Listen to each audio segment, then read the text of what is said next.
Come on in, come on in. Check this video out.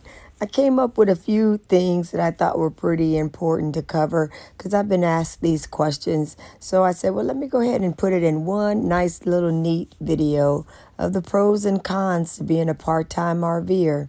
Y'all check it out and stay to the end. I appreciate you. I will see you in a moment. Pros to part-time RVing. Number one, you can keep your day job. In keeping your day job, that could be a pro for a lot of folks because they need their day job to pay for their regular housing, especially when they're not RVing, and for their bills. Maybe they have children that they have to care for. Maybe they have just plain other expenses. They're not quite ready to go at it full time. So it would be nice. That would be considered a pro, I believe, to part-time RVing. Number two, you can save the money needed for the trip. You can save the money that you need for the trip in the first place. So being able to have other income in, perhaps you're still working, or maybe you just you're not ready to be full-time. The income that you have coming in can be, some portions of it could be saved for your upcoming trips or your trips for that year, or even just some short trips, weekend trips, day trips, like I'm out today, a day trip. Number three, it makes traveling or relaxing with your RV special. If you don't do it very often, then the times you do it, you may relish those times and really appreciate the moments and absorb it. So that would keep it special, and I think that would be a great reason to be part-time RVing. Number four, you can pack just what you need. Number five, having it just in case of emergencies. It's a good one for part-time RVers, having your vehicle for emergencies. And I've been able to benefit with that, definitely, with the winters that we have in Texas. So I got to spend so far one winter in this vehicle in the cottage, and I was fully prepared if we had another freeze, a hard freeze, or I had any trouble in my house and needed to get away and escape into the RV. I was totally pleased and at ease because this time I felt like I was of the minority who had a place to go and didn't have to do anything but safely make it to the vehicle. And so thank God I didn't have to use it for that, but I was definitely prepared for the emergency use. And to add, to be able to help co-grandparent my grandchildren at times when they need me, particularly when their parents need me to babysit them. It's been nice to be able to boondock in relatives or friends. Really haven't done it in a friend, but relatives' driveways to be able to stay in it and have a minimal or impact on staying with other people. So I found that to be very, very useful. Cons to part-time RVing. I would say a potential con for part-time RVing would be you may dread that you're not able to do it full-time, especially in the world of watching other folks do a lot of traveling or full-time traveling or being nomadic, and with their RVs or their campers or cars. You might really fantasize about living vicariously through those people that you see on the internet, and you yearn to do it yourself and for that day to come when you can do the same thing. So I would say that in itself can lead to sadness or a bit of, just pressure that you're putting on yourself that probably isn't really necessary or warranted, and lose sight of even being part-time is still considered a blessing for many people. I would say that you miss out on appreciating that you're traveling in the first place, and that is kind of a step to kind of in line with my answer to number one, which is you don't take the time to really just breathe in and appreciate that you even have this opportunity. Whatever it is that you are calling your recreational vehicle or your vehicle, your home, your tiny home, for the part-time purposes, I would say that you could easily lose sight and forget that you're in a great space to even do it in the first place. It may not be cost effective to have your RV.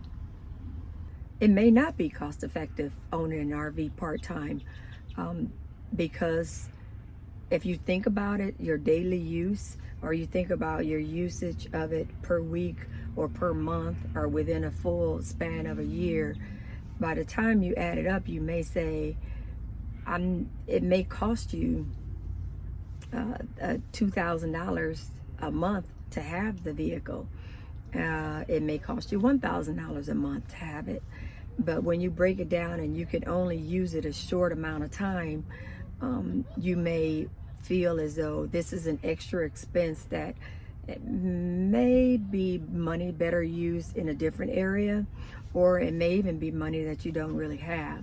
So I think that can be a tricky moment for a person to have not, if they have not really budgeted for all the things that are required for having an RV, even part-time, because I would say some of the difference between part-time and full-time would be the wear and tear would definitely be different in some areas, but in some areas is not. For example, if you don't use a generator, then you won't be doing the oil changes or the maintenance as often as if you use it part-time. But you still have to consider that in many cases the oil can't stay into the generator longer than 6 months, or longer than, we'll say, 100 hours of use. So if you're using it quite a bit, then the 100 hours may come quicker, yes, and there will be more turnover for you to do maintenance on your generator. Or just sitting there, time will get you first. And so that is an expense that needs to be considered, even though you probably did not use the vehicle as often, thereby using that generator as often, but there's still a cost associated with it. And I think that's very important for a person to have that understanding, have those funds put away, have a plan on how it's going to be taken care of. Storing and preparing your RV when not in use. That is another one that a person, hopefully they would have figured that part out before they even purchased the RV, because there is an expense to storing, especially if you're not going to store on your own property. There's an expense for preparing to store, and that may be in the way of time. It's certainly going to be in the way of certain products that you may need to buy, knowledge and skill sets that you may need to acquire or pay someone to have to be able to prepare your vehicle for storage and for winter climates, if that's the case. And then you have to also consider that you have to take it out of storage when you want to use it, and consider perhaps maybe you have to get it 1 or 2 days before your trip to prepare the vehicle. Put your items back in there, your laundry, well, I shouldn't say your laundry, your clothing, your linen, your cleaning products, just all the things, your food, your water, filling up the tanks, addressing that. All of these are things that need to be considered when you're a part-time RV'er. You have to know that these are things that have to be done, and if you don't do it very often, you may forget how to do it, and it may be another learning curve or take much longer time for you to overcome your learning curve. So these are things that a part-time RV'er would definitely need to keep in mind and manage their expectations. Feeling like you're missing out on other getaways. As a part-time RV'er, yes, you are going to miss out on some opportunities. You can't be everywhere all the time and be with everyone in a perfect scenario. I mean, because you just can't. So you have to consider, what are the priorities? What are the reasons why you even bought the RV, and why was it part-time in the first place? What's holding you back? Perhaps you're waiting to retire. Okay, and that's my case. I'm waiting to retire.